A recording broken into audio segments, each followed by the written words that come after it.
George Mason, when you hear people saying, well, why don't we do this more incremental? Why don't we do this a little more piecemeal? Why don't we just help the folks that are easiest to help? My answer is, the time for reform is now. We have waited long enough. We have waited long enough. And in just a few days, a century-long struggle will culminate in a historic vote.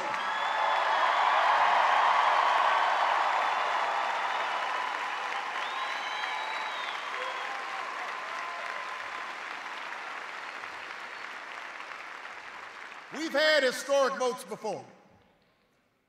We had a historic vote to put Social Security in place to make sure that our elderly did not live out their golden years in poverty.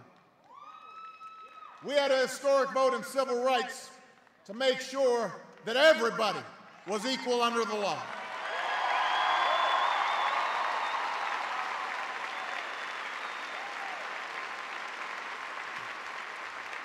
As messy as this process is, as frustrating as this process is, as ugly as this process can be, when we have faced such decisions in our past, this nation, time and time again, has chosen to extend its promise to more of its people.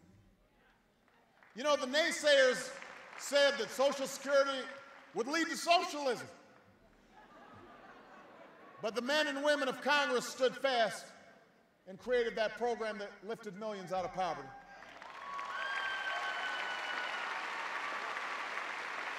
There were cynics that warned that Medicare would lead to a government takeover of our entire healthcare system.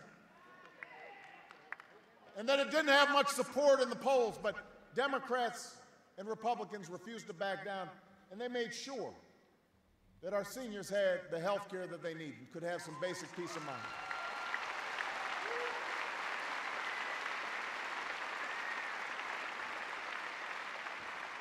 So previous generations, those who came before us, made the decision that our seniors and our poor, through Medicaid, should not be forced to go without health care just because they couldn't afford it.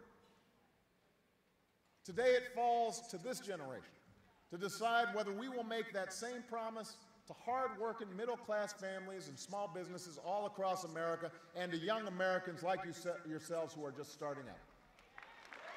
So here's my bottom line. I know this has been a difficult journey. I know this will be a tough vote. I know that everybody's counting votes right now in Washington. But I also remember a quote I saw on a plaque in the White House the other day. It's hanging in the same room when I demanded answers from insurance executives and just received a bunch of excuses. And it was a quote from Teddy Roosevelt, the person who first called for health care reform, that Republican, all those years ago, and it said, "Aggressively fighting for the right is the noblest sport the world affords." I don't know how passing health care will play politically, but I know it's right. Teddy Roosevelt knew it was right. Harry Truman knew what it was right. Ted Kennedy knew it was right. And if you believe that it's right, then you've got to help us finish this fight. You've got to stand with me just like you did 3 years ago and make some phone calls and knock on some doors, talk to your parents, talk to your friends. Do not quit. Do not give up. We keep on going. We are going to get this done. We are going to make history. We are going to fix health care in America with your help. God bless you. And God bless the United States of America.